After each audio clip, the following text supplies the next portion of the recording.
Is this thing on? Welcome to the channel, welcome to the channel, welcome to the stream. Once again, live on Twitch. It's Wednesday night. Welcome to the channel, welcome to the channel, welcome to the stream. This is a continuation of the Twitch live stream series. This is Bose831 Gaming. And we're doing, this is a continuation of my Twitch live stream series for Farming Simulator 22 Platinum Edition on the SILVERRUN Forest map, which is the base map that comes with that expansion.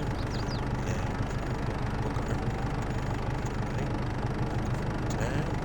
Thank you for tuning in. Thank you for tuning out. You're having a wonderful day, night, or whatever it is in your neck of the woods or part of the world. And without much further ado, we're just kind of jumping right into it tonight.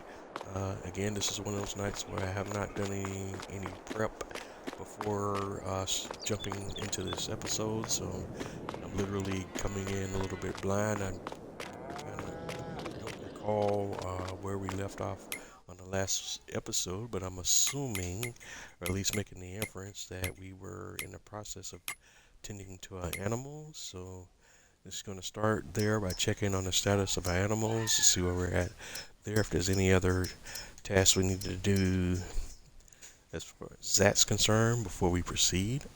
Let's see, looks like with the pigs we're close to maxing out on our slurry.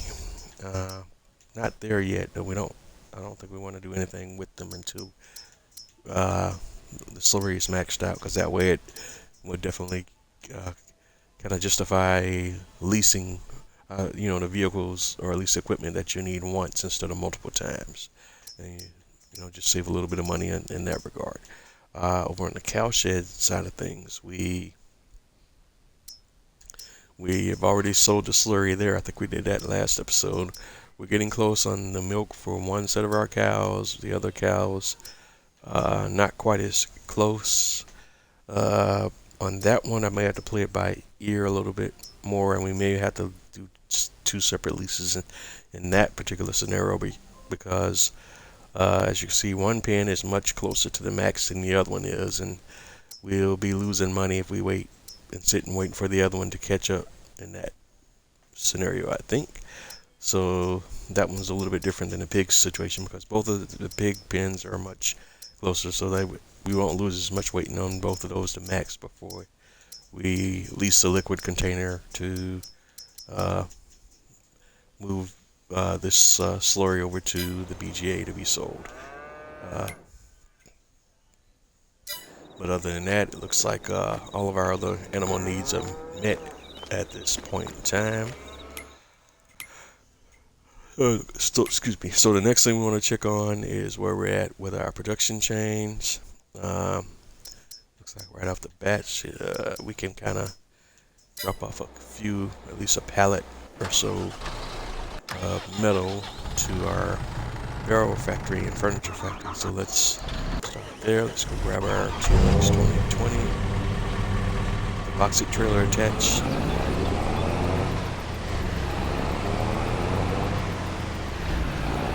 TLX 2022, I should say. Alright, dang, you're just gonna have to bear with me a little bit tonight.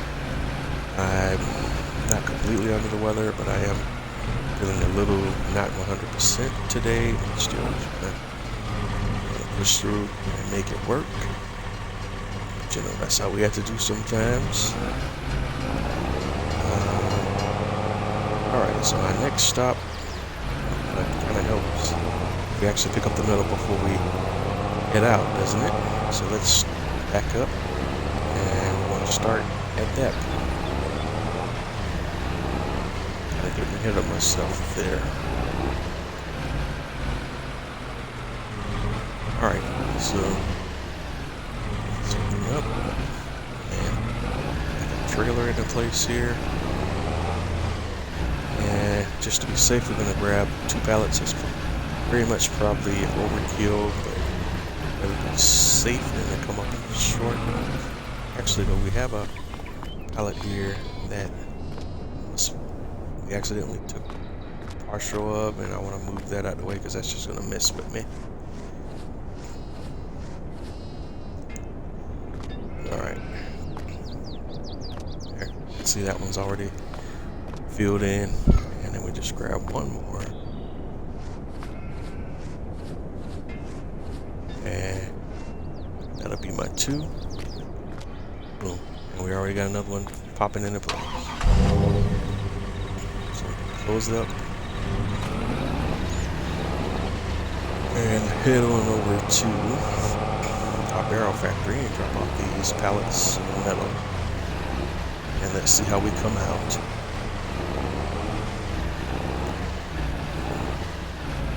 And again, I hope everybody's having a wonderful day and kind of rocking and rolling, rolling and rocking, or whatever the case may be.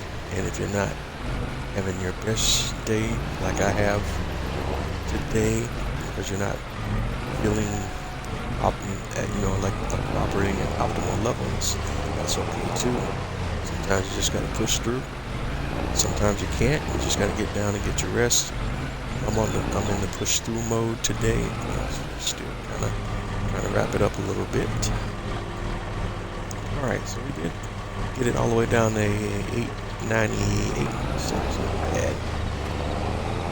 So we did get through one pallet at least. And let's go over here to the furniture factory. We'll still be able to drop off a little bit more.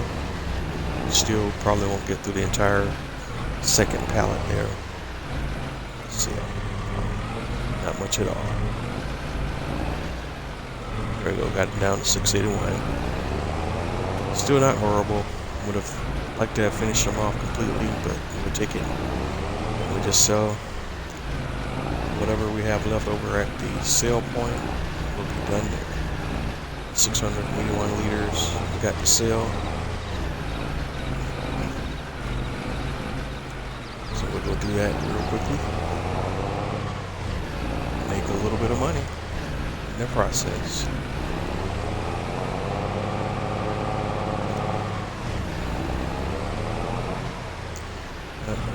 If you don't drive past the sale point, just turn back around.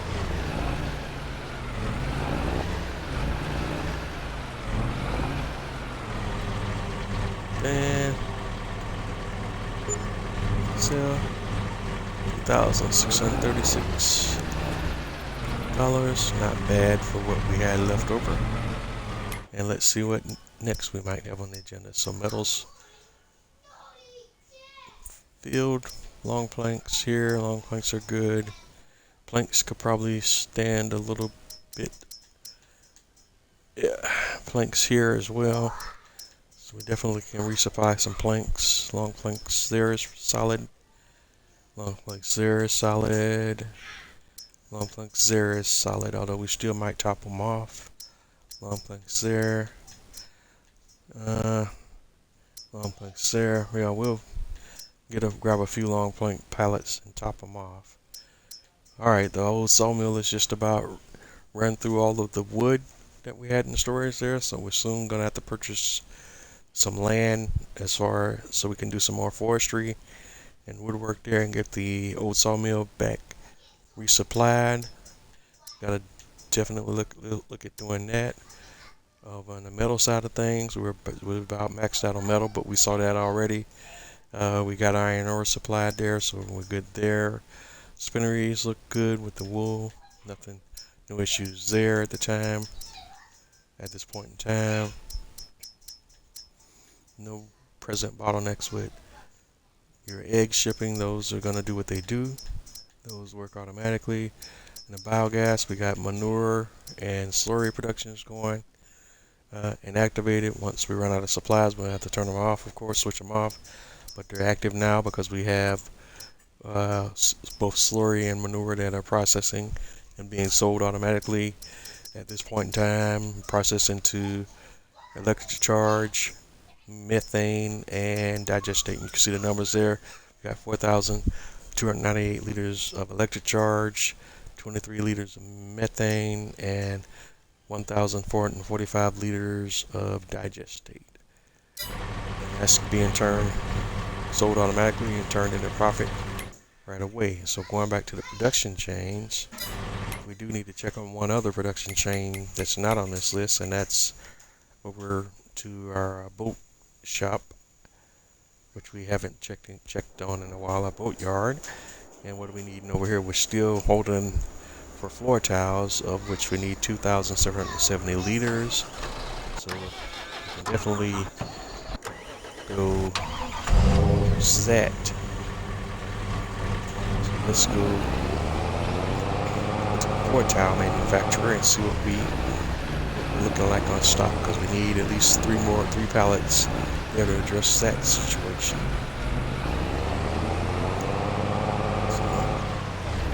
To the flooring factory next to see how many pallets we can grab.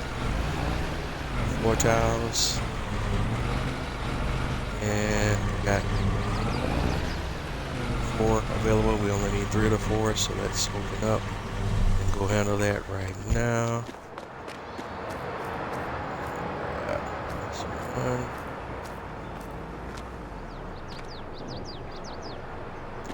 I don't want auto load here. It's because the doors are not completely open, so let's that bring it down. That's 1, 2,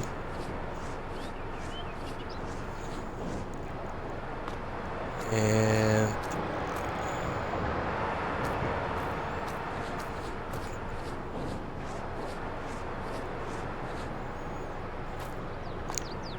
3. Alright.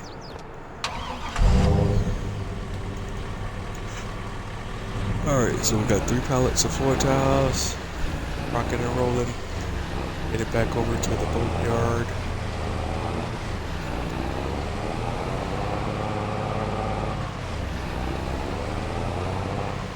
And we'll drop those 3 off, and that should put our boat production back into full steam. We're kind of at a stopping point right now, waiting on supplies, but this should give us every bit of supplies we need to proceed to the next step in the build. At this point, let's go ahead and now. Alright, we got $10,000 for dropping off some supplies. And then we take a look at where we're at in the build now. See, we got the floor tiles in there, 2,998 liters. We only needed 2,769, so we should be good to go. And production should be back up and running now.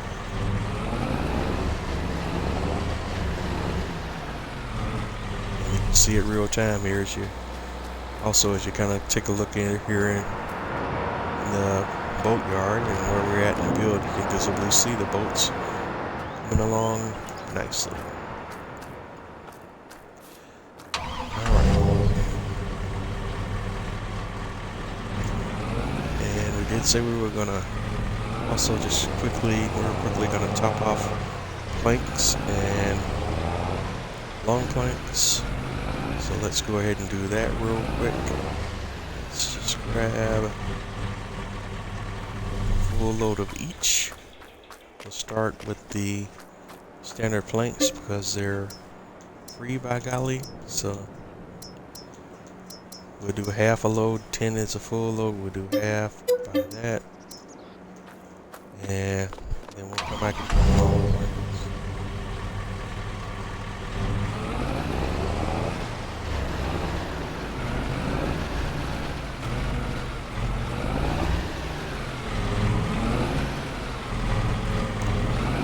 Pallets should believe be enough to do our top offs, but we'll see if I miss the mark. I think we're gonna be okay.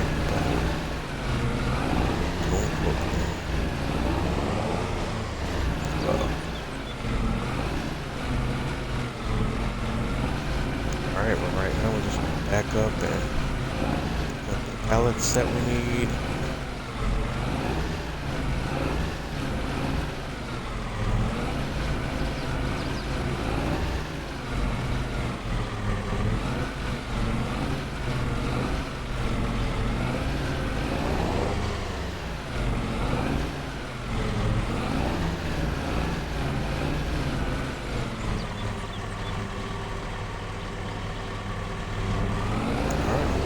go.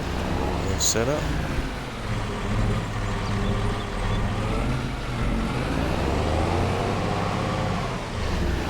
I guess we kind of wound that one up too tight, so we need to go out the other door here.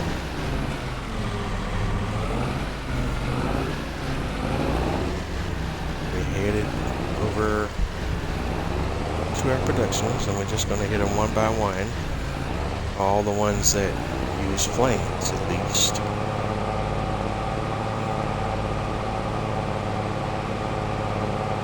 We're kind of riding out here. I'm really flying.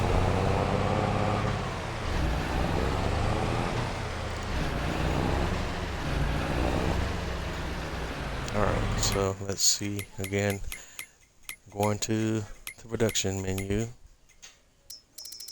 and running it back down, and again we're only hitting the ones that require planks, and shouldn't be that many. You got your furniture factory, your flooring factory, and I think those are it, right?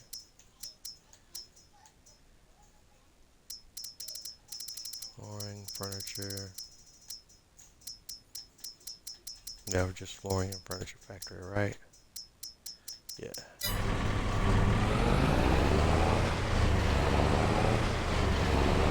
I'm just gonna cut through here.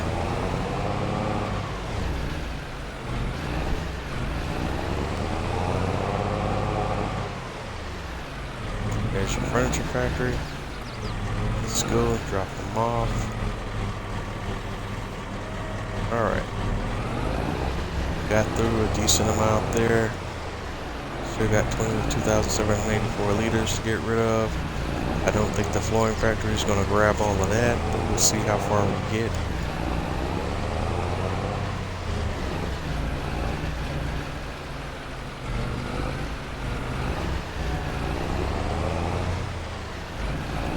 Okay, that's the arts and crafts. So let's flooring factories. Each counter +1.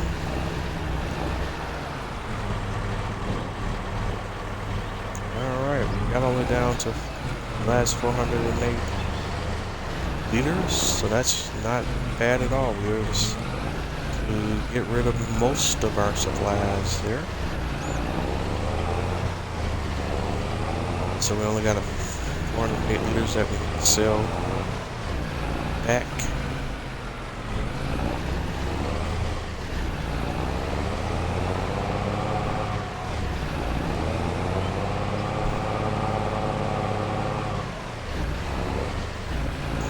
So that vehicle come to a dead stop in front of me there. I would typically would call that or reference that as a crash counter, but in that situation, I don't think that was a legitimate one.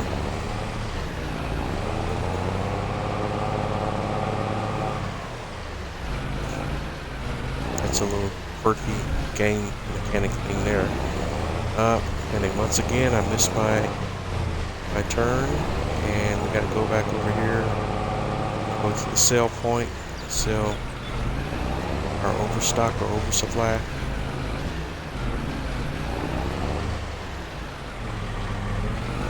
It's important because we have left of our planks that we don't have a capacity to use for the moment. Still turn a profit off of it. Let's do that now. And we got $998 off of those planks. And now we're just going to grab a load of long planks. These are not free, so we're about to pay for these. So let's see. Looking at it. Open an office to make those deals. Alright, we want to go long planks, 5, 6, 9. And we could also do 10 here for $42,120. In this situation, we're going to do that because I know there's a greater demand for long planks, and they're used by many more of them production chains. So Just want to go ahead and max that out. Good, and let's just our supplies and get all the productions topped off.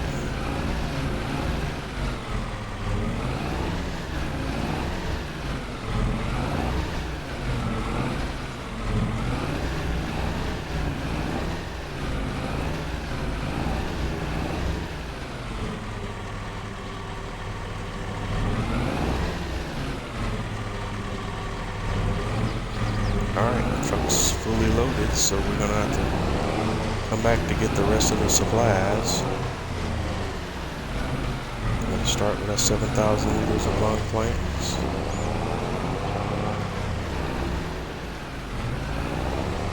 And if I recall correctly, every production chain uses long planks. But don't quote me on that. Kind of just trying to think out loud now. Started the barrel factory.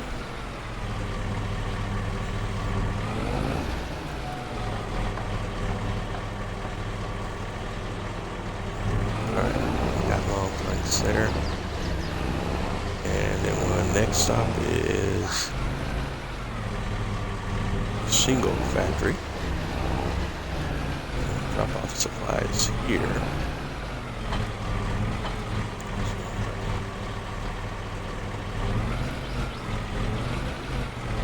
Alright.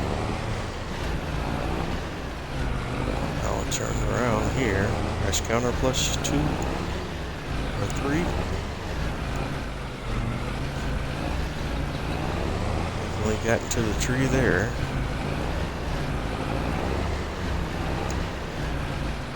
Next up, the framing.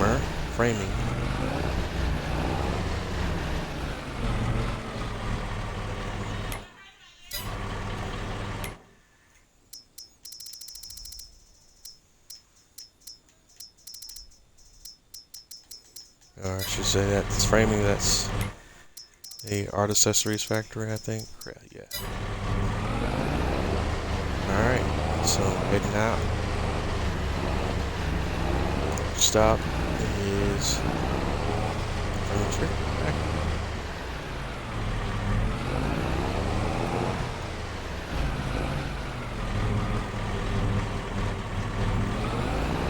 And then the wood turner.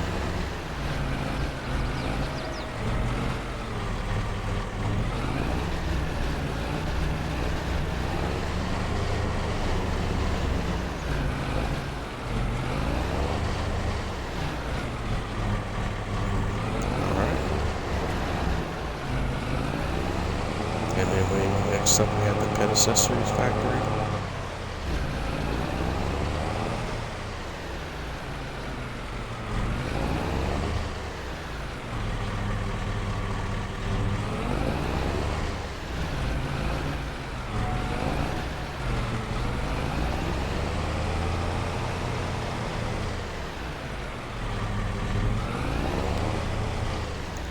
Right, that's the mark there, but we've got it now. Let's get it turned around and roll back through.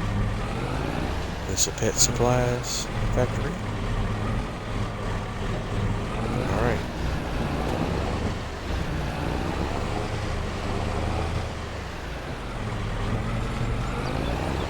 And finally the flooring factory.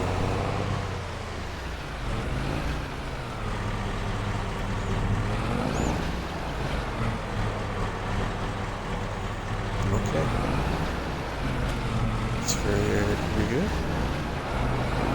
And so now we can head over to our sell point and sell all of the unused building supplies that we have.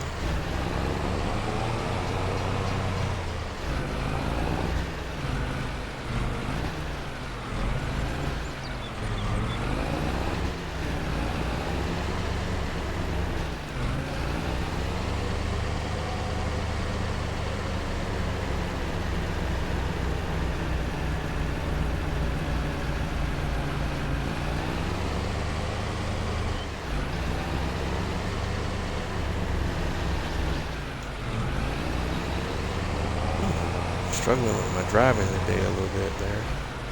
Oh, and once again, I totally forgot to stop at the sell point. It's been a recurring theme today, hasn't it? So, man, jeans are kicking in for real today.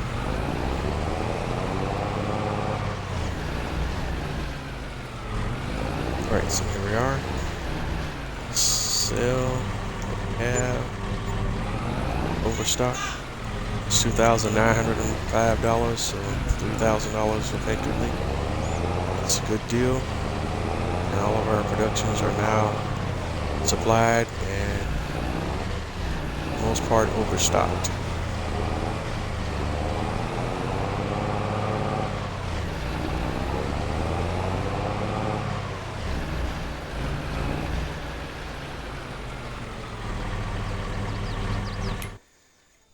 And you can see that here visibly. Let's go through all of them so you can see it, eyeball it. Your barrel factory, furniture factory, flooring factory, shingle factory, art accessories factory, and your wood turner, and your pet accessories factory. Wool is automatically supplied, so we don't have to worry about that one. And like we said earlier, we're going to have to purchase another plot of land to get our forestry operations back in full steam and start supplying our sawmill back. But that's another stage of what we can do on this playthrough at this point. But now we're to the point here where we finally have a budget here. We're up to $1,155, and now it's time to start working towards that purchasing of the farmland and getting our farming operation up and going. So let's take a look at where we're at there. You basically have 3 spots on this map where you can farm. Actually, you have a 4th one that's not numbered, but this area could be used as well. We're only going to focus on using the 3 at the moment. With the other area, it's going to be probably for our sheds and our other associated farming equipment storage. I think at this moment that may change, but we're going to focus on the 3 existing fields that are built into the map. To get started, we want to go click on L here to go to the farmland view. Everything you see here in the light blue are the fields we already own. You see we own 42, 37, 32, 33, 36. We're pretty much already done just about the max amount of forestry we can do in most of these areas right here. So we're going to have to start expanding our forestry operations out into one of these other areas to support a sawmill. But we're going to have to kind of wait on that till we got some more income coming in. As you see here, this piece here is $234,000. 29 is $147,000. 30 is a little area there. That's 9,000. That we can probably do. 31 is 27,000. 34 is 97,000. Let's see, 21 over here is 104,000. 22 is 74,000.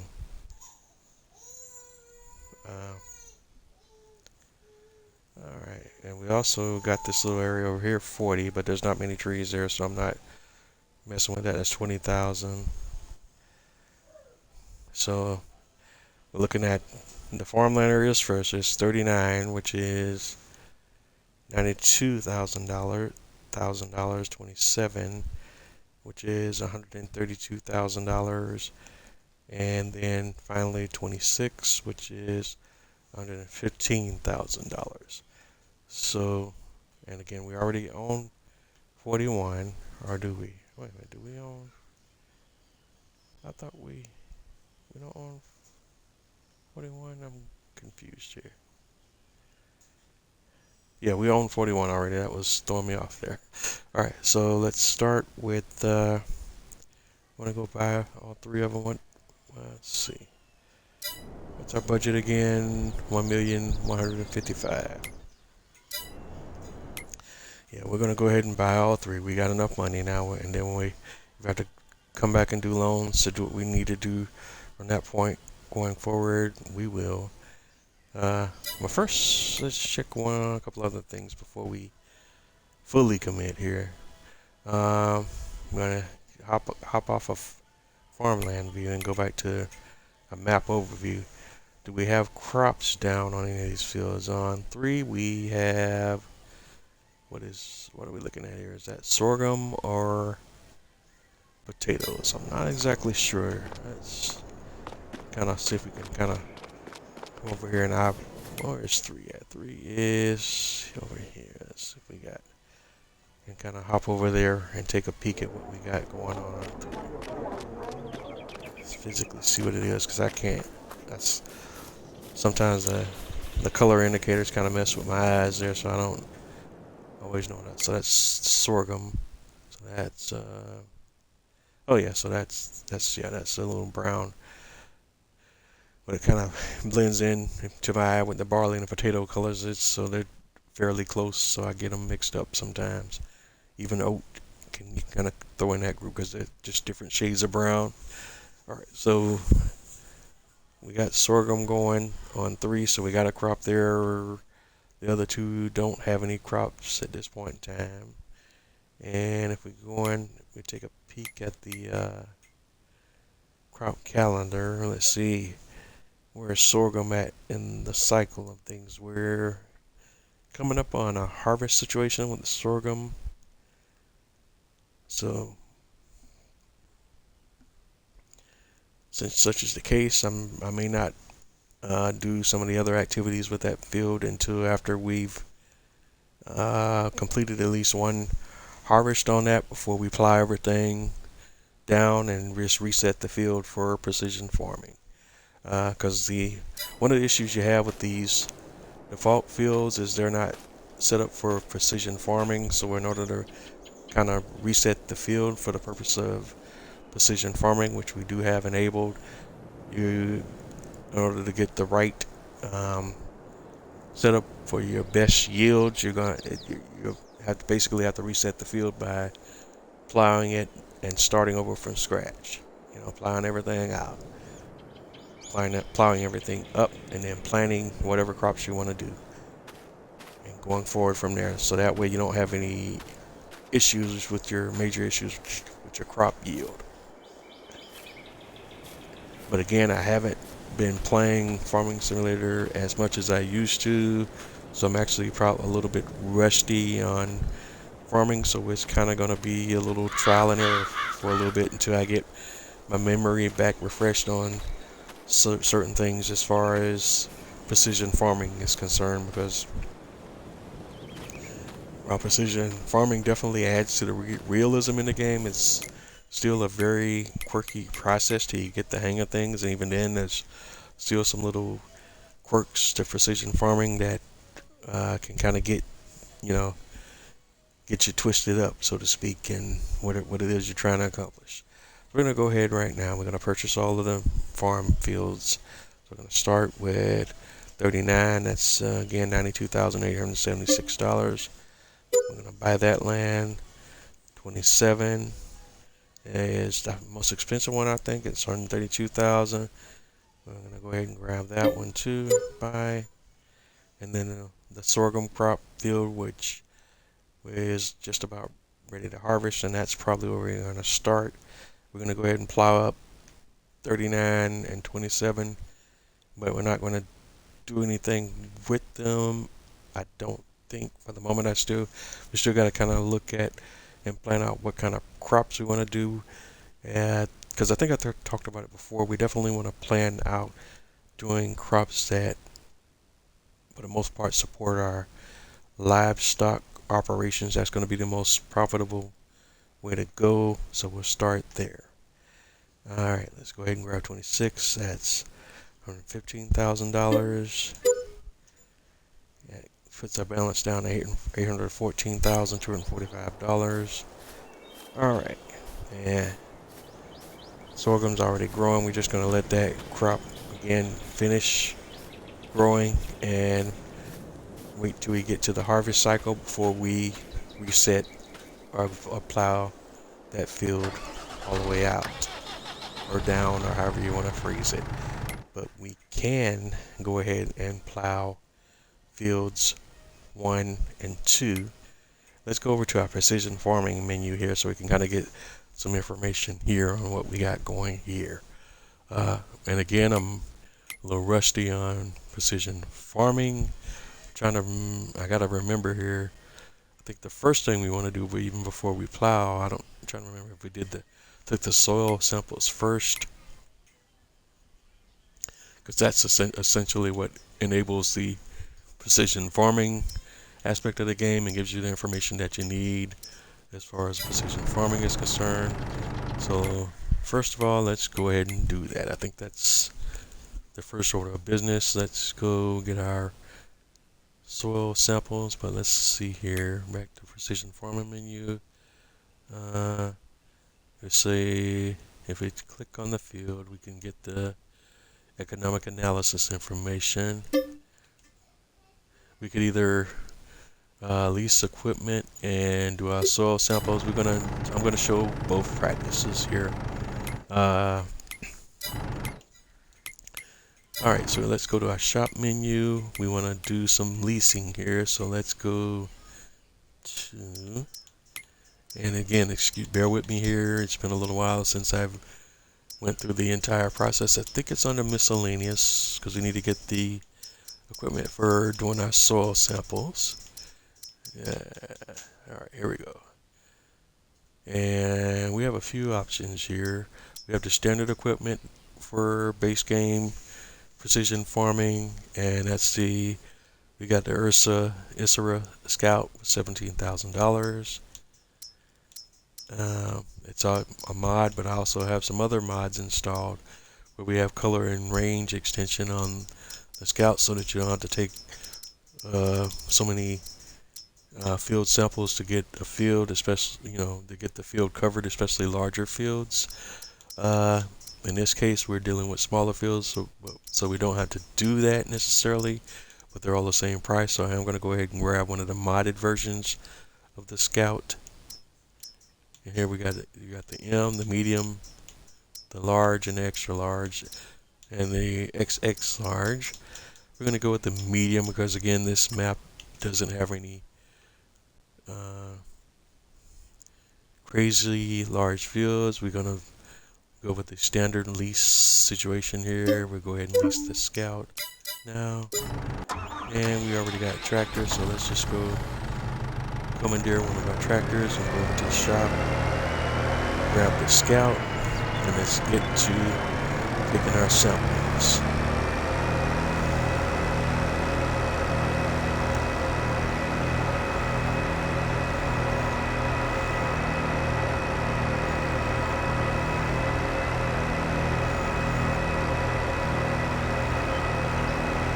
Once we get this whole farming operation started, definitely going to have something we're always going to be doing, because then you're going to have your farming operations, your animal operations, and if you still want to be even more adventurous and venture back into logging, we'll have all of those things going on at the same time. So you're never going to not have too many situations where we have a lack of things to do. Alright, so we got the Scout, we got it attached to our tractor. We could also, just to make sure we got the most accurate samples here, also lease a secondary piece of equipment. Let's go back here and take a look at that one more time. Here we can go here, back to that menu again. There's a secondary piece of equipment here that you can lease as well that will improve your um, results as far as the accuracy of your sampling, but we don't need to do that now, but we can use that at the point we're measuring the nitrogen levels of the crops. And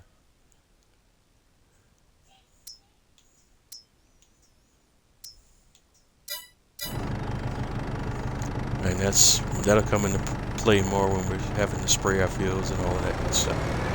Alright, so let's go take our samples first. Right now we just gotta basically initialize our fields. And again, we're going to have to do this again because we're only going to be able to initialize the fields that currently don't have any crops on them. And again, I'm a little rusty. I don't remember if we needed to plow first or vice versa. But again, it's kind of playing it by ear for the moment because it's a little rusty on this part, so bear with me here. And once we harvest the other field, the third field there, then we'll come back and do that one as well. So let's go ahead and unfold our sampler.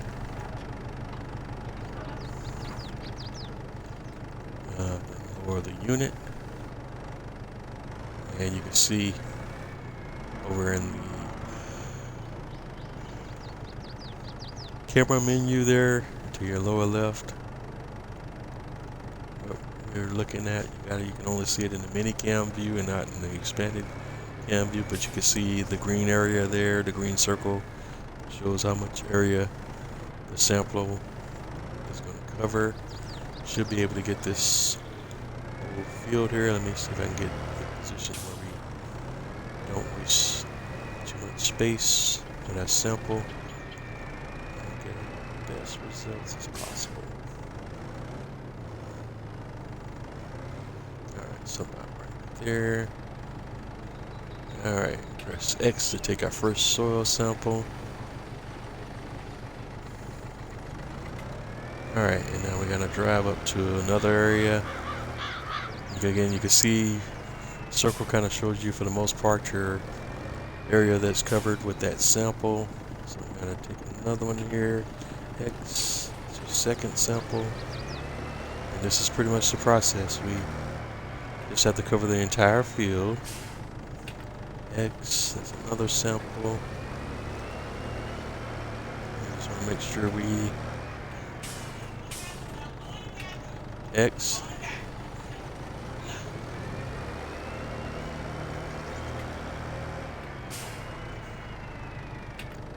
Sample.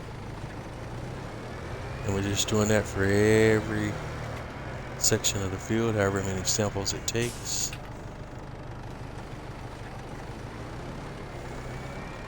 And that's why we like the modded samplers, because you are able to take some larger samples and get the field done a little bit faster than you would with the base game equipment.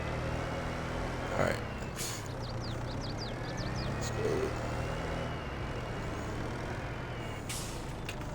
Sample. We probably should have picked the large because this is one of those fields that's a little bit tricky. It starts out small, but then it expands and gets a little larger.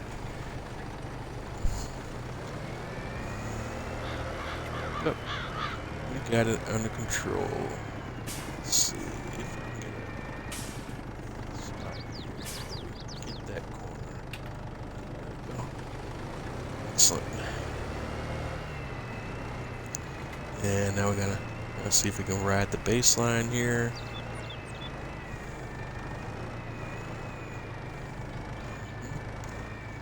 Alright. Yep, I'm not gonna get a perfect, still gonna waste a lot of space, but not as much as we could have done. Now let's see if we can make a single. No, we're gonna have to come back to the center. I'm not even gonna play with it. Just not a perfect shape here, so we're just gonna come through, and I don't think we can. There's no ideal space where we can You have to come back and sample in the middle a little bit, unfortunately. So let's just go up, not too far. Up. Alright. And you can see as we're going through here, the brown areas are the areas that have been previously sampled. Kind of grayish looking areas are the areas that we haven't covered yet. And we gotta try to cover the entire field, make sure we have a sample from every covered area of the field. So that's what we're trying to do here now. And it all makes sense here shortly. If you're not understanding what's happening, just watch carefully and follow along, and it all makes sense here in a little bit. So make sure we get everything. Alright, forward sample. I think that's all there, and we just got to come back through in the center a little bit. There's just some areas we missed there, and we'll have the whole thing covered. Going back, some kind of areas here that we kind of missed a little bit here and there. Let's make sure we get that. And then we got this little weird spot here where I thought I saw some bluish stuff. Whatever that's going on there, I don't know if that's something we can fix. That looks like a little glitchy thing going on there. Let's see if we can get it. Yeah, that looks like some kind of glitchy thing going on there. I hope that doesn't cause me any problems down the line with what we're doing here as far as our gameplay is concerned. Alright, so we got all our samples. So we got 22 total samples you can see here. Soil samples taken, 22 in the help menu there at the bottom. So we're done this field. We can go ahead and lift up the sampler, and we want to go in our sampler menu, and you got an option. You see when you go over here and you hit the left bumper, you got an option here for send soil samples for analysis, and you want to go ahead and hit that. And you can see here you get your help message. The soil samples are now sent to the laboratory for analysis. You will see the results of soil on the soil types map soon. Excuse me, having a remedial reading moment there. So we should get some updates on the soil samples soon. Takes a little bit in game time before they get your results, but in a little bit we shall see. We should have some additional information on our field here, or at least have the results from our soil samples that will provide us with a little bit of additional information on the field and what are the field conditions. Alright, we got them. They've been analyzed. It cost us $2,200. And now if we go back to our field and we go under precision farming, and there's our analysis information. And here's your deal. You got two types of soil here on this field. We got let's see here. Here's your soil types. You got a mix of three types of soil here. You got a majority of it sandy loam. We also got a little bit of loamy sand and a little bit of loam. Your yield is going to vary depending on the soil types. I think loam is the one that gives the best yield, with the sandy loam being second, and then loamy sand being third. But don't quote me again, I'm a little rusty on which is which provides the best results. That's it. But I think a sandy loam is the best one, then loamy sand, and then loam. But yes, but basically depending on the soil types, you're going to have different yield dependent upon the different soil types. But once we get into the crop, planting the crop and the crop growing, we can come back and address that, and I can give you some better information on what it is. Because again, I'm a little rusty on that part of it because it's been a while since I've played at least played the farming portion of the game for a while. Uh, you can see the economic analysis kind of shows you where we're at on uh, our costs or our farming costs versus our profit. We spent $2,200 on our sampling efforts, so we're kind of in the hole. We're kind of in the hole right now for a little bit. I don't know why we have been assessed fertilizer costs because we haven't purchased any fertilizer yet. Yeah, so.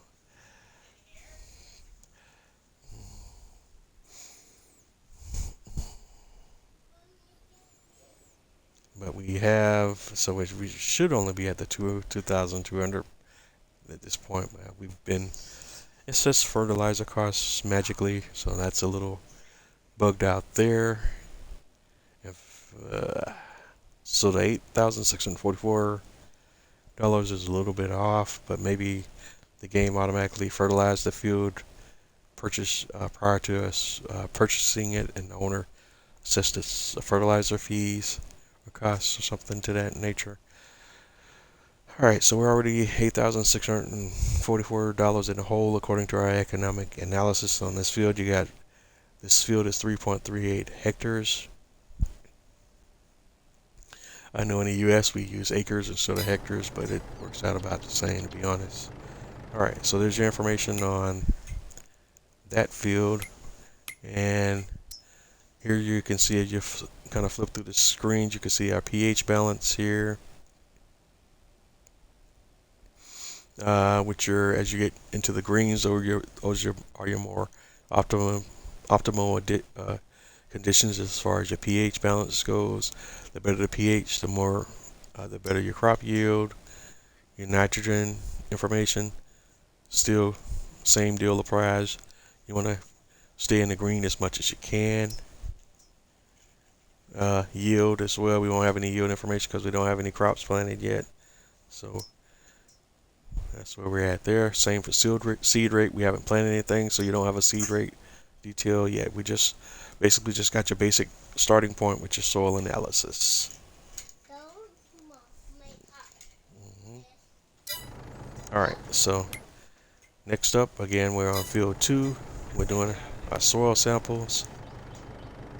So we're going to lower our soil sampling unit. Alright, and get our unit position. And we're going to take our second set of soil samples. And again, in each time we're taking a sample, we're hitting X to take the sample. Then we move into another unsampled area. And we hit X again to take another sample, and so on and so forth until we've covered the entire field. And that's how you do that. That's how you take your soil samples. And when you're playing with precision farming, you got to do your samples before you do anything else, if I'm not mistaken. Again, it's been a while since I played with precision farming, so I got to even refresh my memory on that. I think, and again, that's the only area that I'm kind of fuzzy on now because it's been a while. I don't remember if you took the samples before you plowed, or you plowed and then took your samples, or so on and so forth. Although I think it's the other way around. You take your samples first because that's the trigger that resets the entire field, at least the field information. Alright, same process. We're just going to go through the entire field, grab all our samples, then ship the samples off to be evaluated, and then wait on our results to come back in.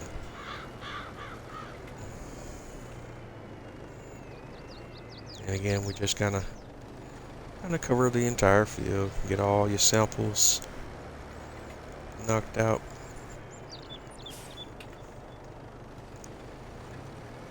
And again, it's a little bit of a tedious process, but it also depends on the size of the field. Because if you got a large field, you could be taking a lot of samples to get the whole thing covered. In this case, and that's why we got these modded soil sampler devices here. And I did indicate I was going to do this one the other way, didn't I? I forgot. Because there's two ways you could do the soil samples. You could pay a higher price and just get all your sample information all in one shot. But I'll show you at least the menu for that in a moment. Since I've done it this way, it's kind of too late here now, but I think I can still show you the menu before I send these samples off to be evaluated, if you will. So you can at least see the menu. Let's see. Spot. See, this field's not up to the 22 samples we had on the other field, but we're still going to get, it's about what, 17 here. 18. Get the whole thing, that's 18 samples. 18 versus 22. Alright, lift. Now if we go, I think it's under, yeah. Under this economic analysis menu, you see you have the Y down at the bottom left of the screen where it says purchase soil information. That's the second way we can do that here. Now see, I'm going to try to see if we can do that now, even though we did it, the samples now. Hopefully it won't mess me up. If not, we'll just resample the field and reset it again. Alright, so let's purchase soil information now. And you see it would cost me $6,300 to do it this way. It's a little more expensive to do it this way versus doing it the way we do with the sampling device. But in this instance, we'll go ahead and put those costs now.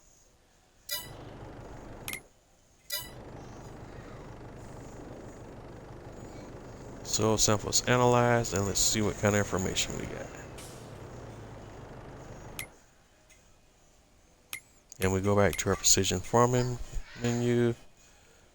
Soil types. It looks like we see it didn't do what it was supposed to do, did it?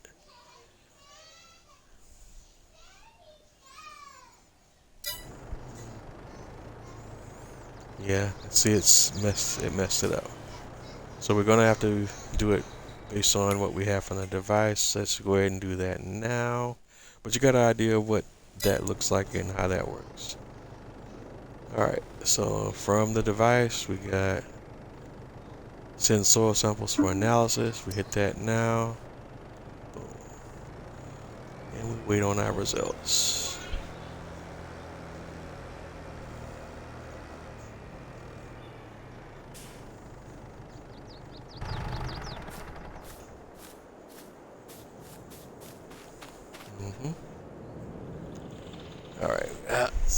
Alright, have a good evening.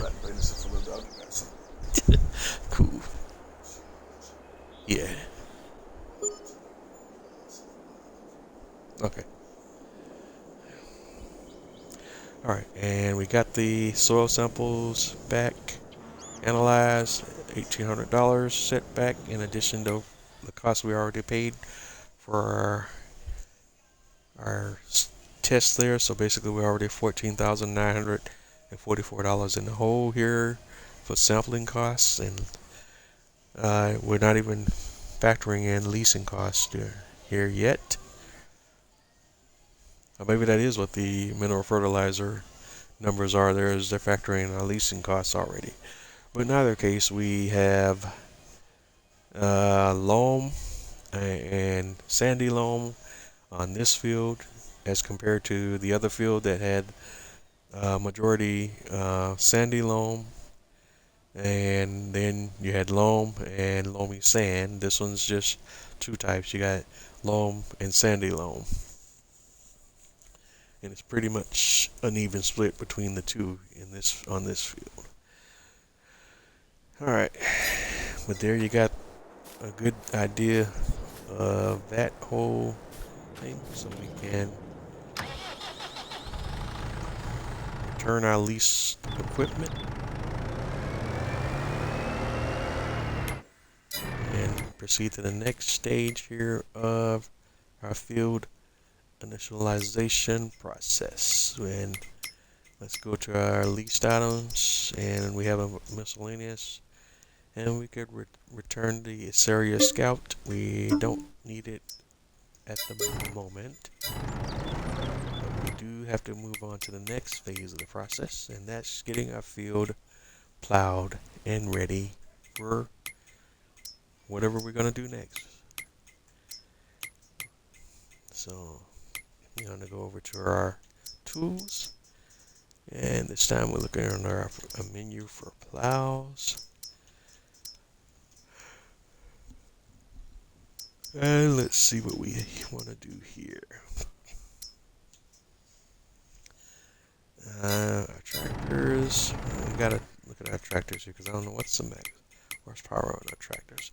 Because when it comes to plowing, one of the first things you want to factor in is the horsepower of your tractors is to a certain degree going to govern what's the largest plow that you could use.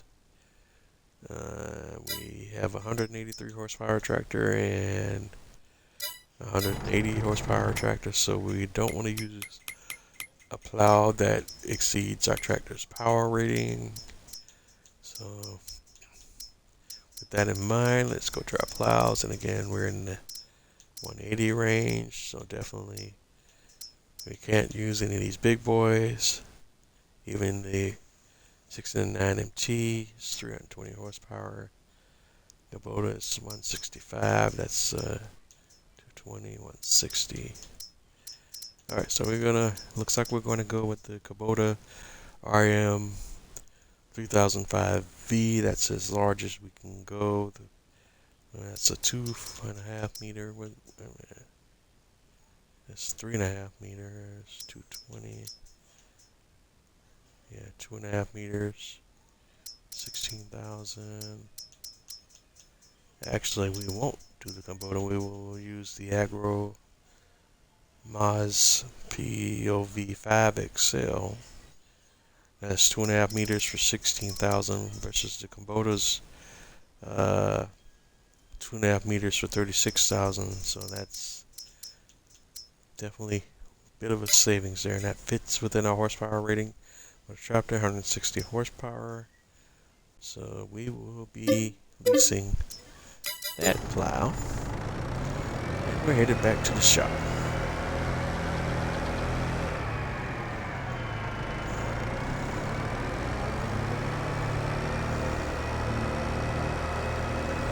And now we're actually going to be getting into doing what the game's namesake is, and that's a little farming simulation.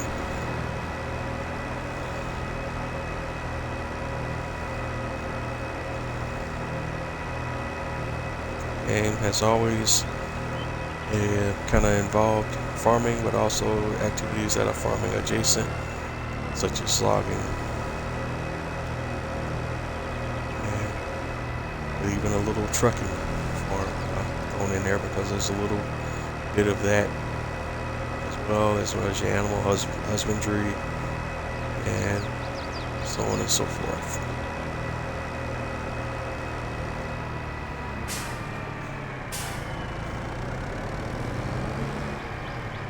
Alright, we're at the shop. We got a plow. We just need to pick it up and bring it out to the site.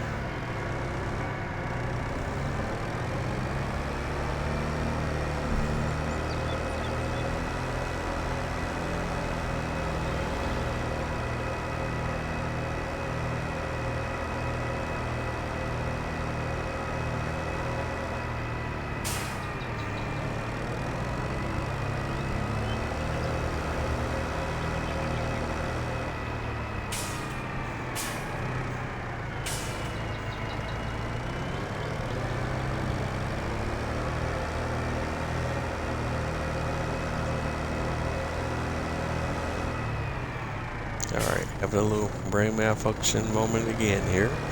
Field we want to plow is actually right here next door to the oat yard. So here we go.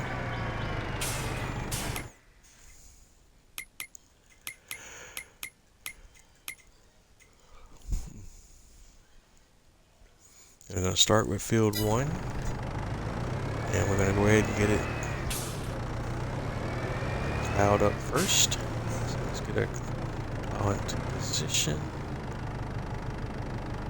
And again, we're not creating fields. The only time you would really use allow create fields is if you were trying to define the boundaries of a field, i.e. creating your own custom fields or expanding the boundaries of an existing field. But otherwise, you just want to just do your raise and lower plow, rotate plow, and all that other stuff.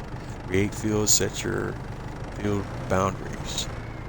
Alright, so we're going to go to lower plow.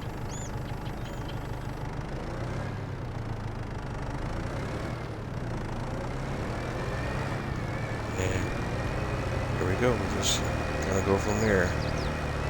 And what I'm going to do now is I'm going to try to turn the worker loose on this field, but I just want to make sure we kind of establish the field boundaries first before we do that.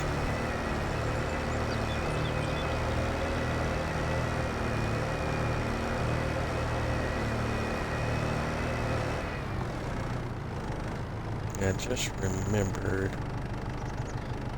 I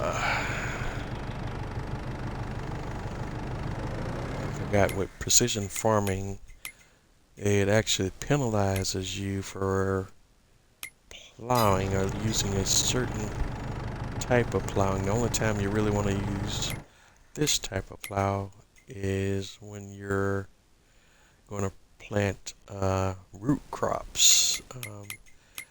Again, it's been a while. My memory is a little bit hazy on what we do. That get penalized here. I forgot we don't want to use this type of plow because this plow is only. How can I explain it? You're plowing. When you use a plow, it obviously tears up the ground so that you can plant fresh crops. But the plowing has a negative environmental impact. How much of an impact depends on the type of plow that you use. With precision farming, you get penalized more as far as your environmental impact score is concerned based on the type of plow that you use. The type of plow that I'm using right now has a much larger environmental impact than, say, a cultivator or another piece of equipment that doesn't, how do I want to say, kind of tear or make deep cuts into the soil, if you would. I guess is kind of how I want to explain it. So I don't want to lease this plow. I just got to remember here again, I'm very rusty here on what we need. And let me think for a moment here. It's was it cultivator, power harrow, subsoiler. What do we normally use? There's a field for the next sowing. It's just certainly, man, it's really been a while since I've played with precision farming.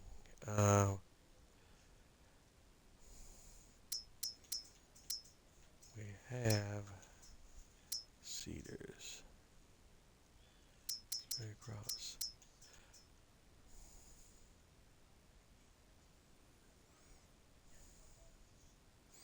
That's right, that's what it is. You get the best results by using a seeder or a planter that is direct drill, and basically that's a device that kind of seeds and plows at the same time, because those devices typically don't cut that deep into the ground and don't do that much damage to the ground when you're planting. So what I really want to do here is wait till I get to the point where I'm where I know what type of crop I'm going to plant, and then I'll just go ahead and do the seeding and the plowing all in one uh, process with a direct drill device.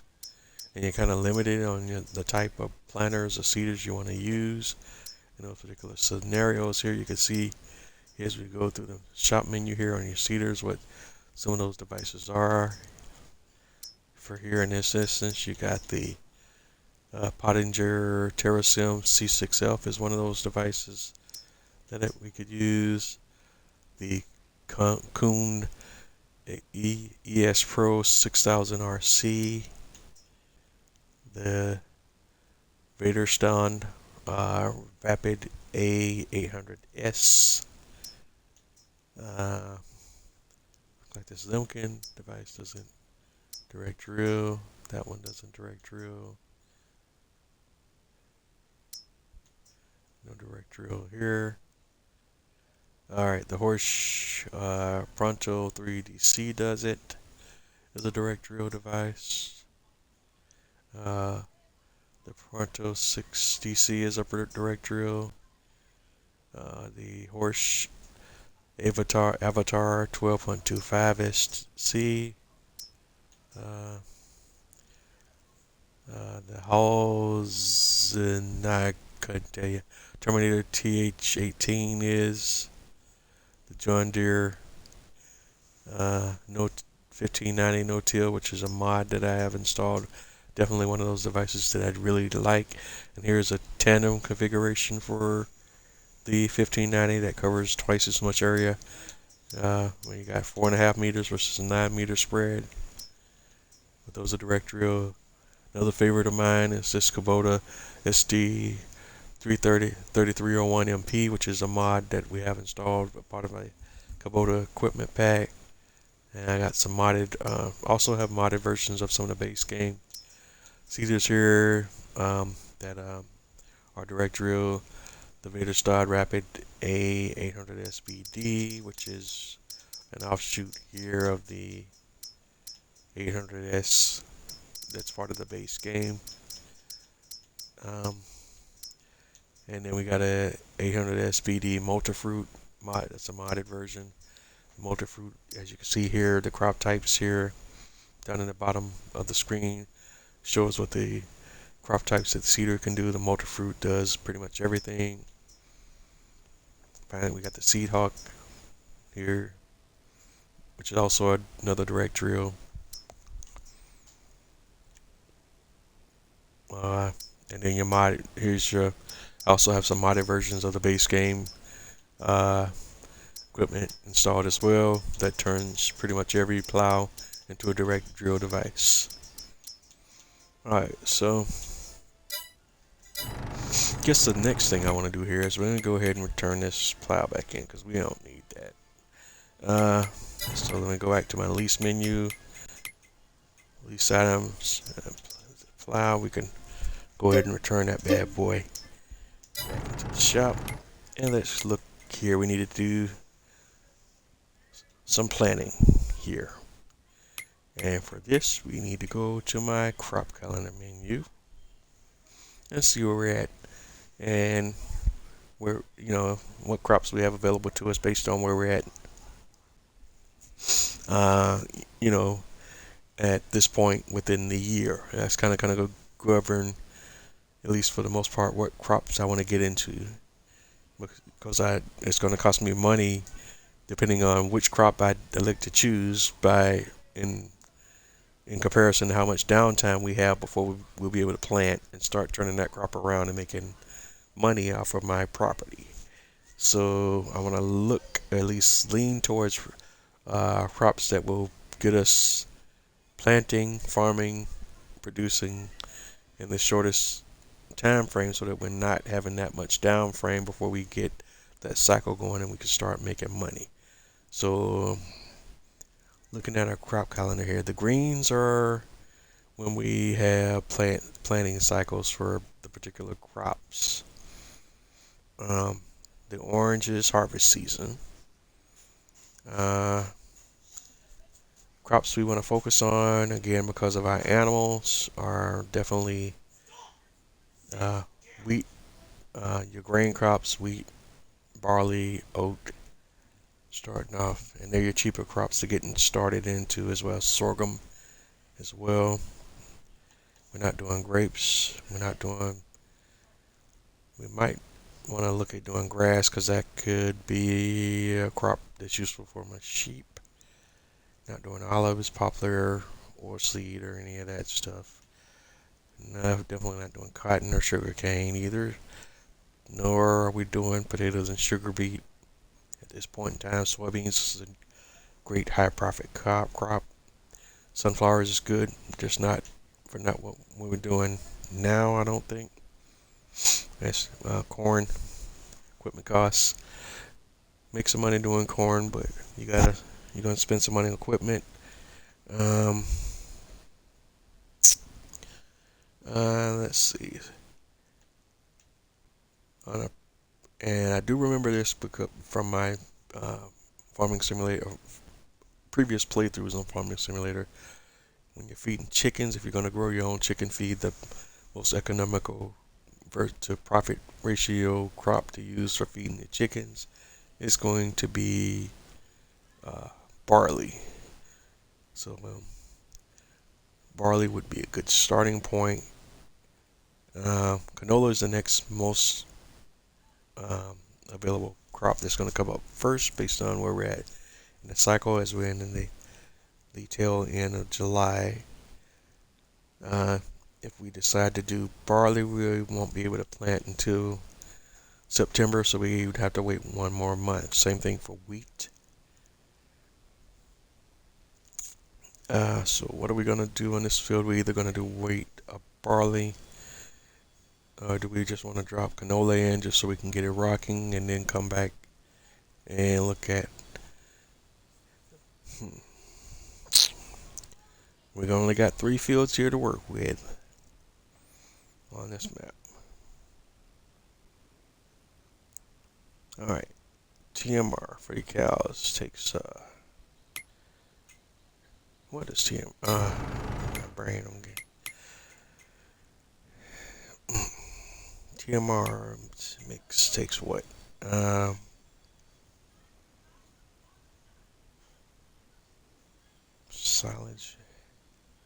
Silage with straw, and here, let's go look, because I'm having some major senior moments here.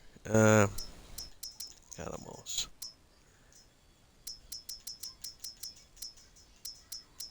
We have a TMR mixer here.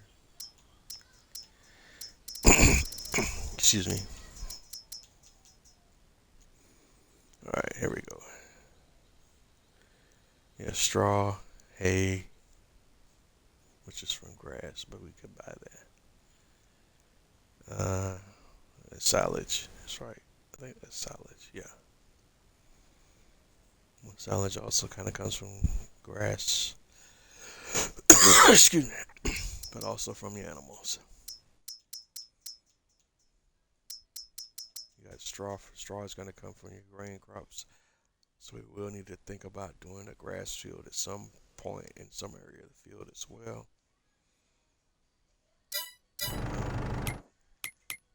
With that in mind, we could repurpose the field around our BGA and use that for our grass momentarily. So that way we got areas, fields 2 and 3, focusing on our crop operations and grass here. And that way we kind of max out our money from 4 fields instead of the 3 that you're kind of, limited to on this map. And we're going to try that out first. So with that in mind, going back to the crop calendar, we're going to wait out and do barley here, I think. Alright. Alright, so that's where we're at.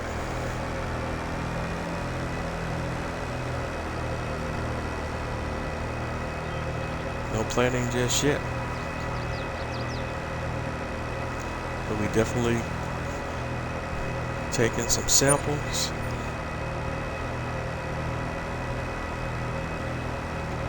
We purchased our fields, taking some samples, got our base precision farming information for 2 of our 3 fields.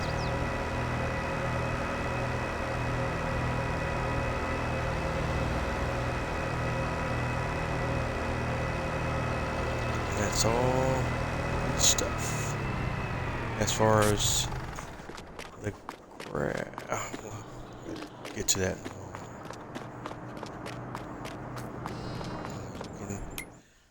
There's a couple of ways we can do the whole grass situation here. Let's go hop up to the BGA and I can challenge you. The grass situation here, we could officially turn this into a field that we farm and just farm grass officially, or we could leave it as is and we don't have to deal with all that crop stuff. We'll take a hit on the yield, but we can grab grass without dealing with all the precision machinations of precision farming. I think how I want to do it. You get a little better yield if you actually turn all of this into a field. But I think for the first harvest, we're just gonna do it the non-standard way and just grab some grass, and we'll come back and address that later. So with that in mind, we are going to do some leasing of some additional equipment. Let's go back to our shop menu and we'll do this now. Let's go to tools.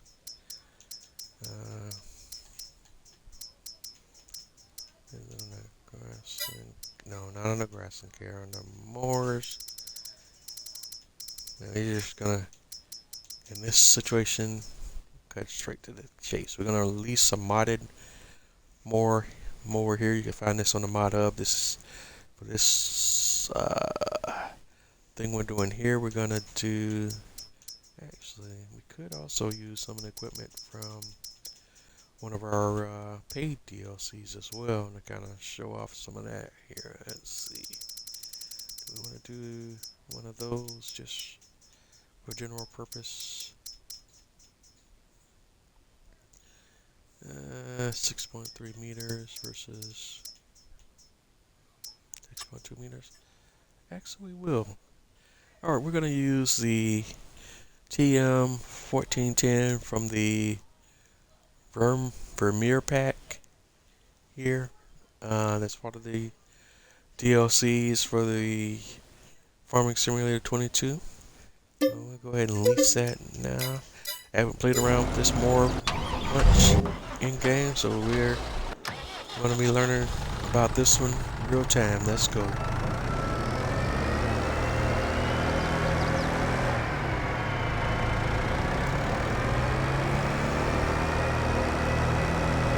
Alright, so we're headed to the shop. We're going to do a little grass work.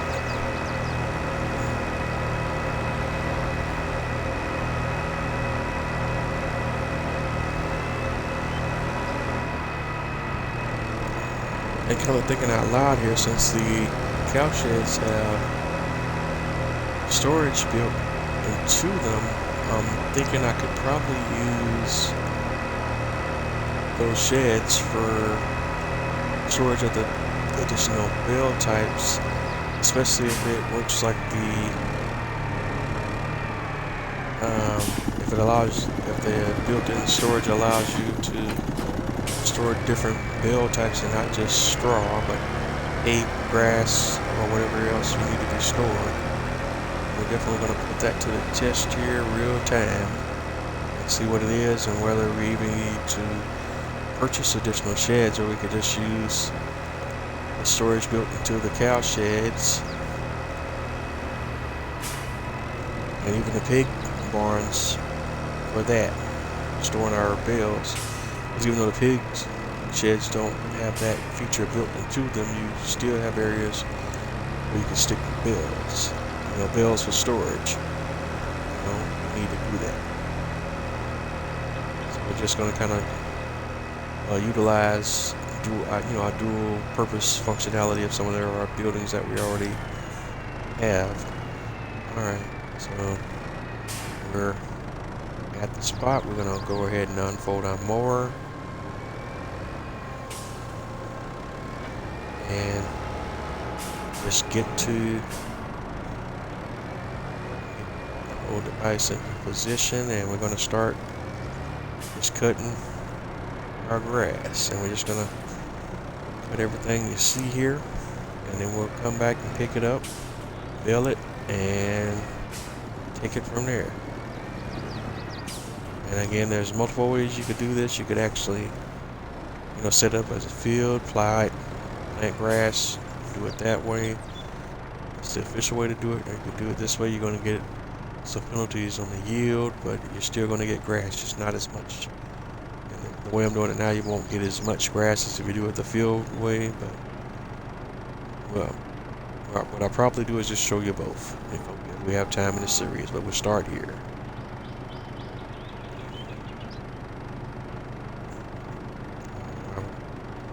So let's lower the mower, turn it on, and here we go.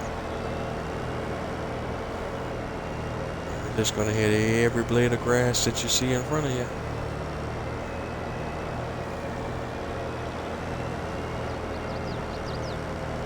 Chop it all up, ladies and gentlemen, boys and girls. Alright.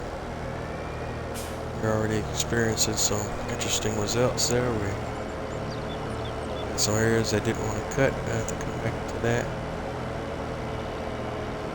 We'll get as much of it as we can.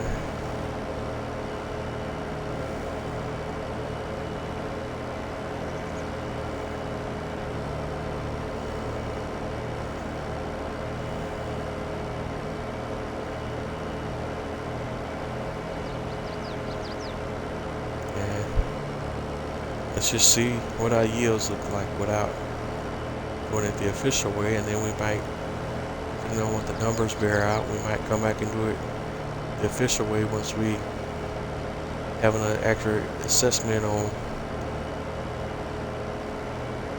which works out better.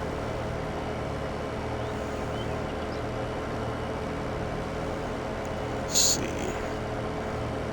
Although arguably you already know that you're going to get better yields when you do it officially, going the crop harvesting route when you harvest the grass like you would a crop. But this is pretty much one way to do it, and I'm just going to show you both.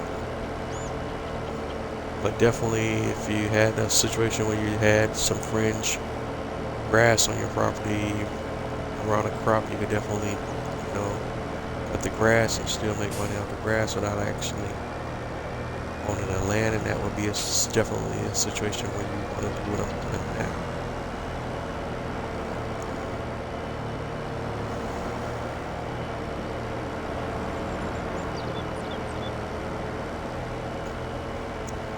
I already cut that first pass through. I don't know why that area didn't want to cut.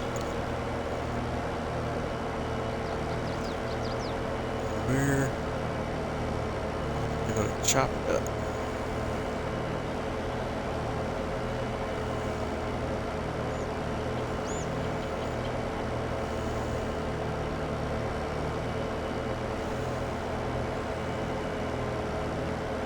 And I know where I initially pitched maybe placing our buildings in this area, our storage sheds in this area as well.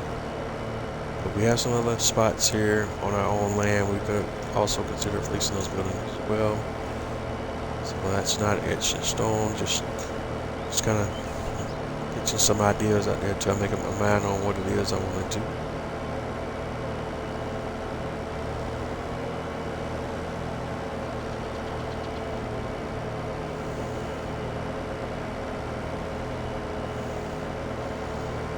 And again, after a couple of harvests this way, we'll come back and probably draw a field up and do it the proper precision farming way so that we get maximum yield on the grass. I'm just going to show you you can do it this way without having to go through all the normal steps you would for a field with the fertilizing and plowing and so on and so forth.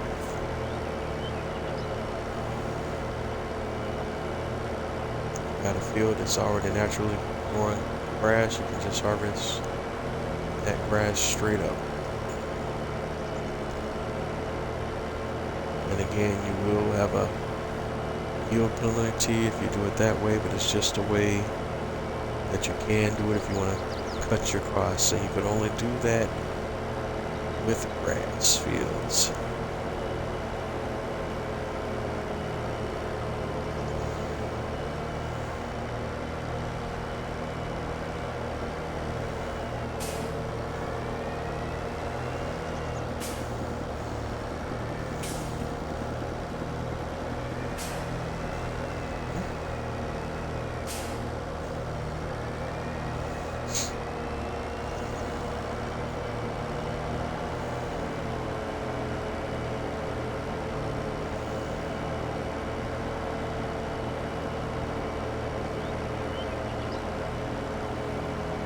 And as you see with the mowing process, it's going to take a little time depending on the size of your mower and the size of the field.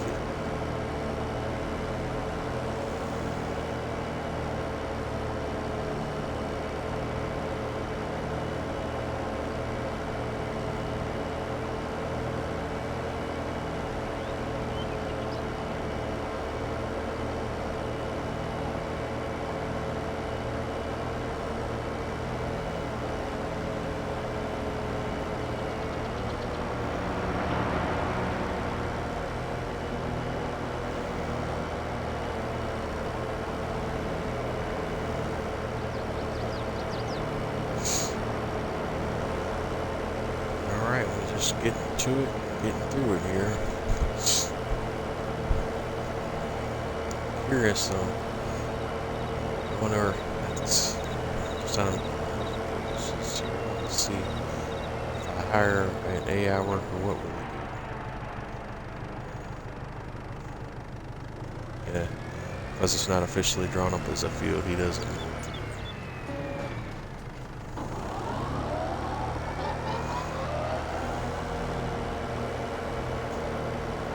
If you actually had a field designated here, the worker would try to do his best to cut the field, grass on the field.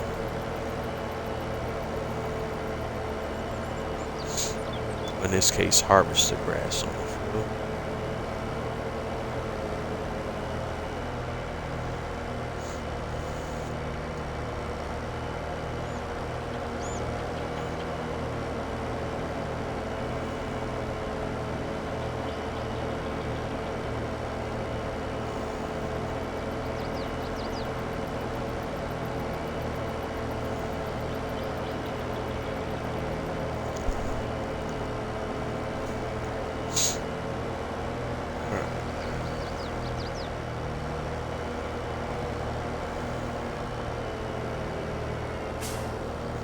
Hate it in these spots. Sometimes you can see them, sometimes you can't see them. Alright.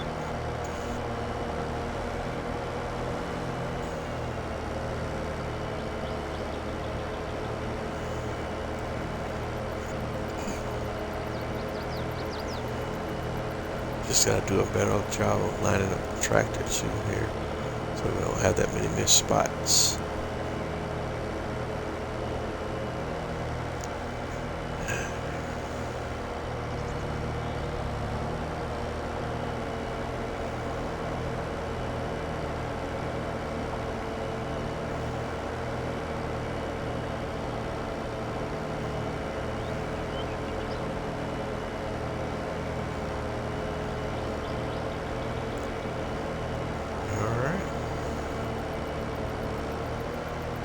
It's going to take a few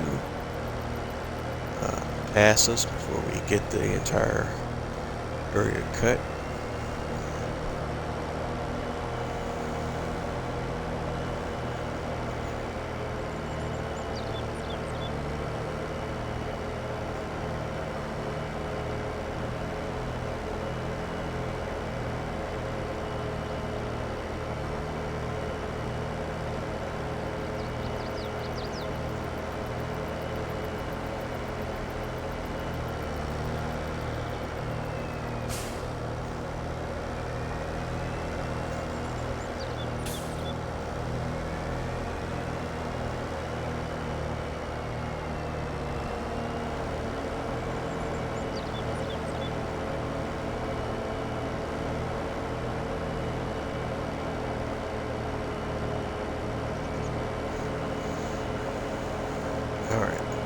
chop. Take a peek and see how we're doing on time here for tonight's episode. Let's see where we're at. 7. Getting close.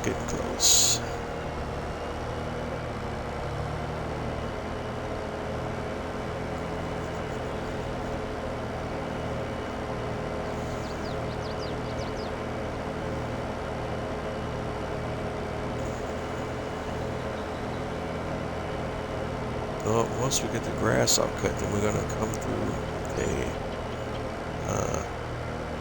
a baling device and just turn all this loose grass into bales. Although we may need to windrow first, and that windrowing will line the loose grass we got here up into more neat rows, so then we can then come through with a baler or a and having a senior moment forage wagon to clean up grass. We're gonna do baling. We're not gonna do forage wagon to pick up the grass. There's a few different ways you can do that. There's not one standard way.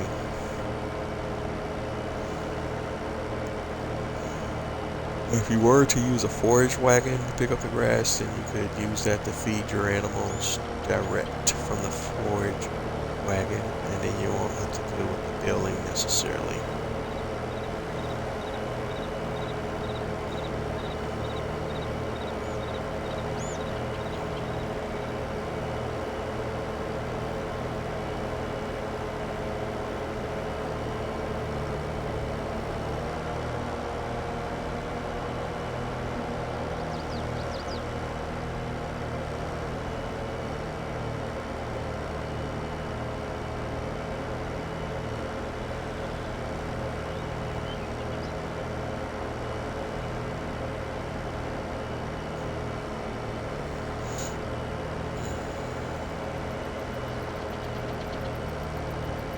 It's just the excitement of where we're at right now. We're doing the whole grass thing. And, as we're getting close here, just missed lots of stuff right there. So getting close to the end of tonight's episode, I do want to make sure I don't miss the opportunity to come in here. My quick screenshots as well, because the screenshots are used typically thumbnails.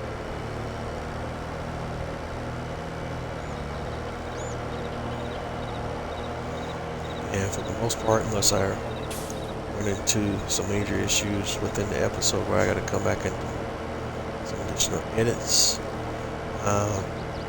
these videos that I'm doing live on Twitch will be uploaded to my YouTube channel, uncut and censored, typically in their entirety.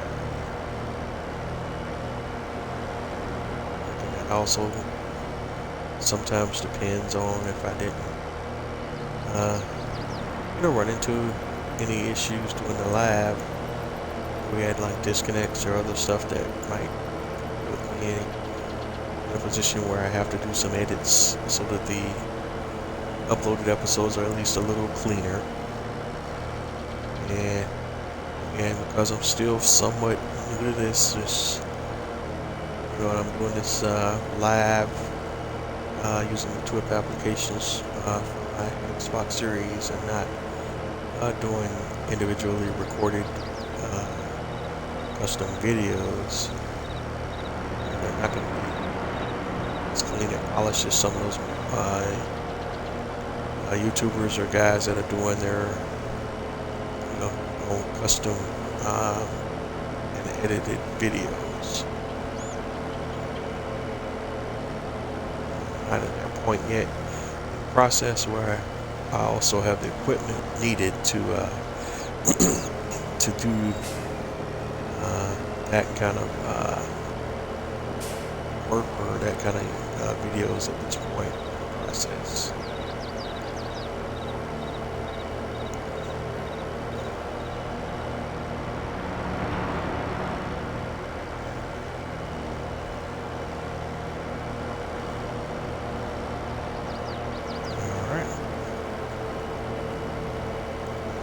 and we definitely keep missing some spots here, so I'm gonna come back and address those areas of the field that I keep missing because I'm making some bad turns here.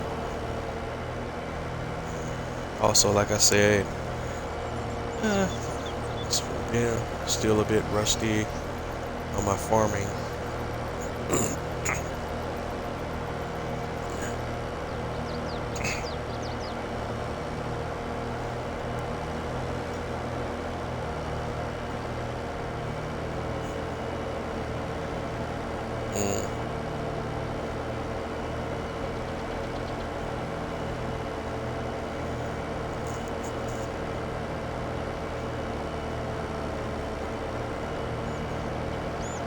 Alright, chop chop.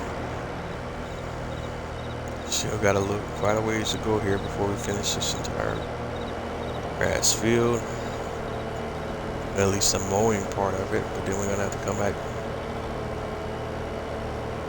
do the baling or windrowing. We also got some devices you can lease that will do the windrowing and baling all in one process, but we'll take a look at those as well in a bit. But again, a little rusty on some of those things, so we're just gonna, some of that's just going to be trial and error. But like I said, it has been a while since I've done a lot of this stuff, so I'm even gonna have to refresh my memory, and I'm gonna do a lot of newbie mistakes here until I get my brain back acclimated to where I'm at and what I'm supposed to be doing. Apologizing for that in advance.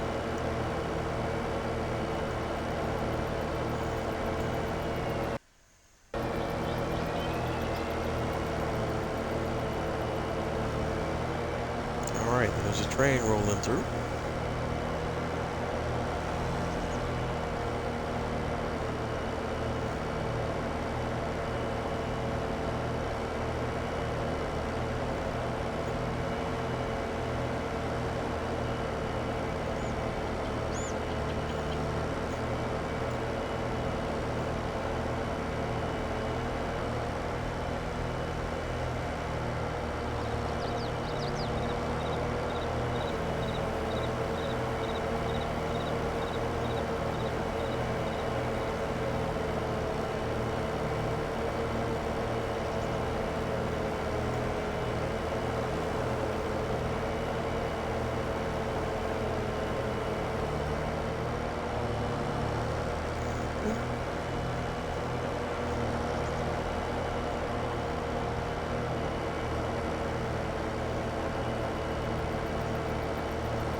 Few more passes here and we'll have this whole thing just about wrapped up, at least as far as grass cutting experience is concerned.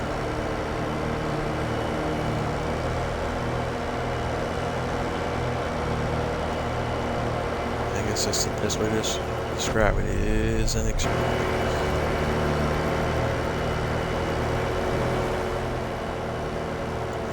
Screenshot of what it looks like from inside the factory.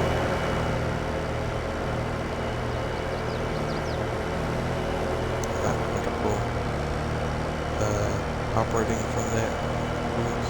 Just gonna pass back to the long third person view.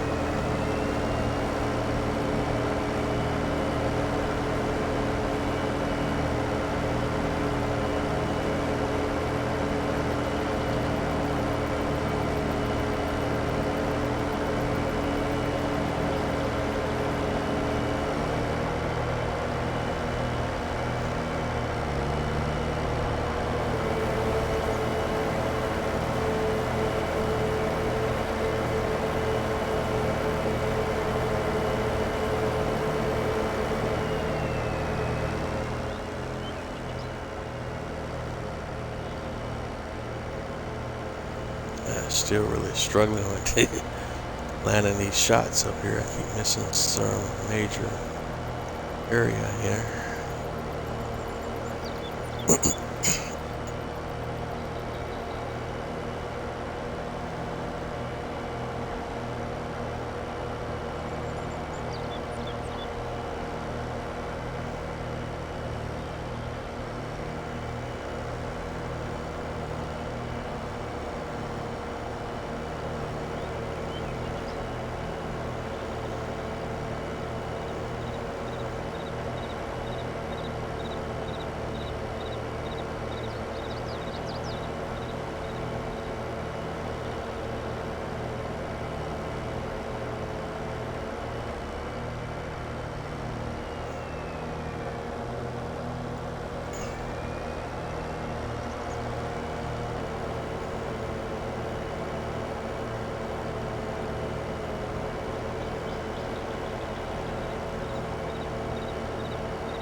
Yeah.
Alright, we're coming up on the end of tonight's live.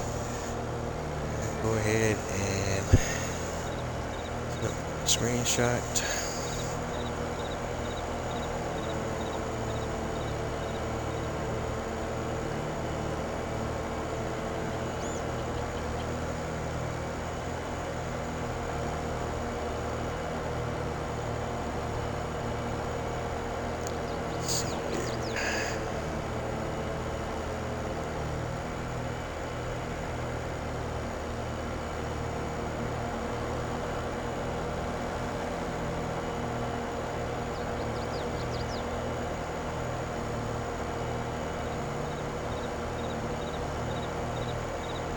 Alright, let's do our screenshot. This is as good a shot as any. Let's hide our menus. We'll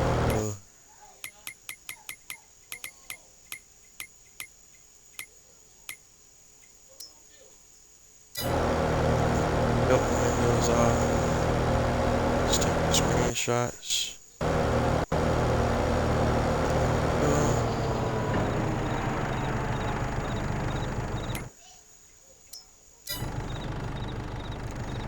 Help menu back up.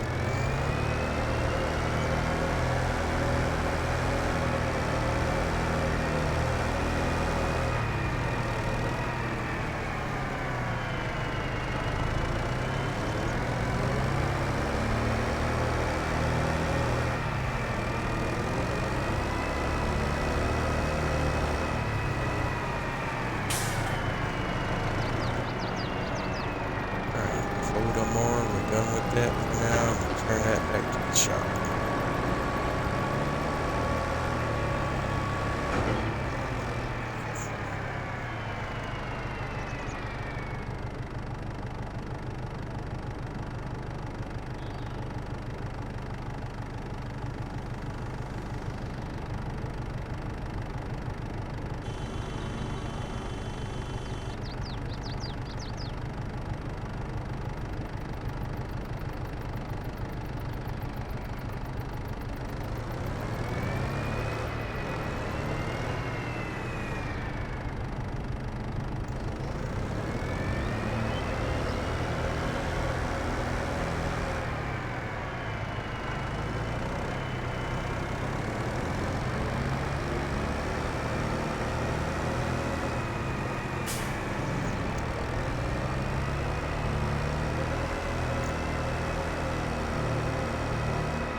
finished out. Dropping off the lease equipment. At least the lease mower.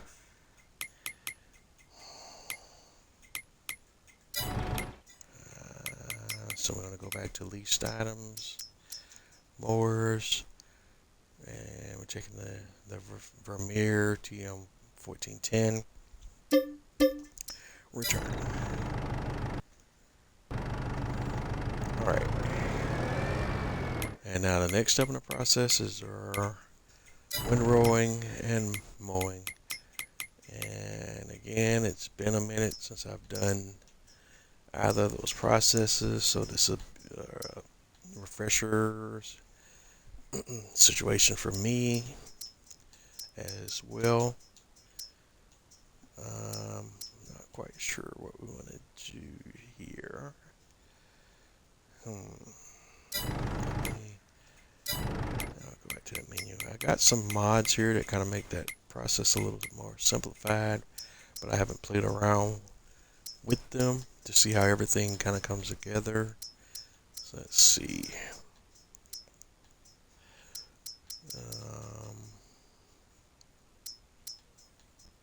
And again, this may be something I need to kind of test out a little bit off live, and then come back in on the next live and show you what I came up with here. I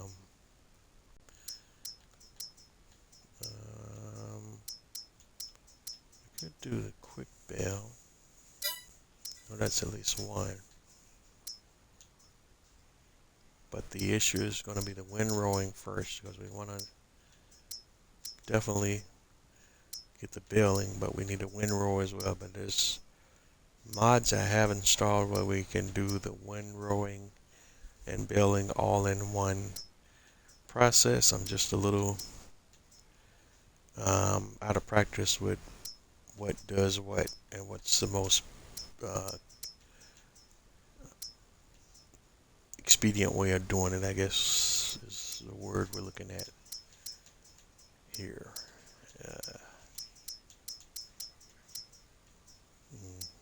Let me see.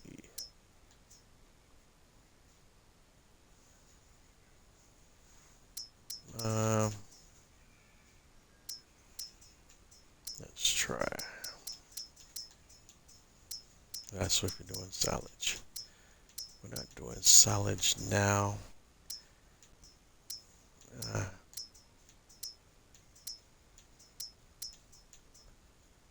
Alright, I know we got some other ways of doing it here. We're running out of time here.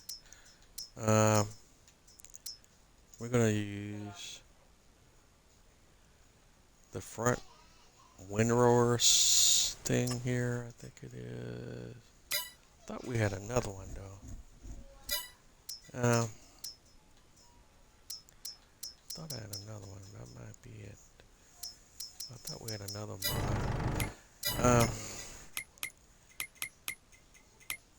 But we're coming up on the end of tonight's episode. I want to thank everyone for tuning in. Thank you for your support and checking me out and giving me a little bit of your time. All these episodes of my live stream series will be uploaded to my YouTube channel in their entirety, typically uncut and uncensored, give or take. Don't forget to like, comment, subscribe. Let me know what you like. Let me know what you love. Let me know what you don't. But either way, let me know. Let me know. I'm Bose 831 Gaming on most of the social media platforms: Twitter, Twitch, Facebook, Instagram, so on and so forth. I refuse to call it X. It's going to be Twitter for me until I decide to ride or die or move on to the next platform. Elon seems to be intent on destroying the platform, so we'll see how that all plays out. But that's where we're at. And again, thanks for tuning in and checking me out. That's it. And when we come back in on the next episode, we're going to pick up from where we're stopping at now. We're going to get into the windrowing and baling of the grass and kind of take it from there. Whereas I did want to take a peek at the windrowers here. Let's make sure I'm not missing something that I typically use. Again, I'm a little bit out of practice. Yeah, we're gonna do this Lizard R100. We don't need the big one really. We're just the cheapest one. Work lights, nah. And lease that bad boy. And then we will bring the baler behind it. Yeah. We'll do the fast bill. I think it's a fast bill, dude. Because we only just need something just to give us a few grass bills. It doesn't need to be anything too expensive, too crazy. Fast bill is $110,000. And that's the other thing we got to look at. It does grass. Because while the fast bill might be feasible for us, like spitting out bills quickly, we also need to save a little bit of money. So there's that. Quick bill. The quick bill is only 60,000. So we'll do the quick bill, probably, I think. But that won't give us the liftable bills with it. So we also got the balers from the liftable bills pack. You also got the balers from the Goy Wheel pack, which we could use the Vermeer pack, which are the DLC, so on and so forth. And that's why I say we got so many different options here. But this is where we're getting to it on the next episode of. Alright, when we reached the top of the hour, thanks for tuning in. Thanks for checking me out. And this is Bose831 Gaming. And this has been another episode of Bose831 Gaming live on Twitch. And I will catch you on the flip side. Have a good night, everyone.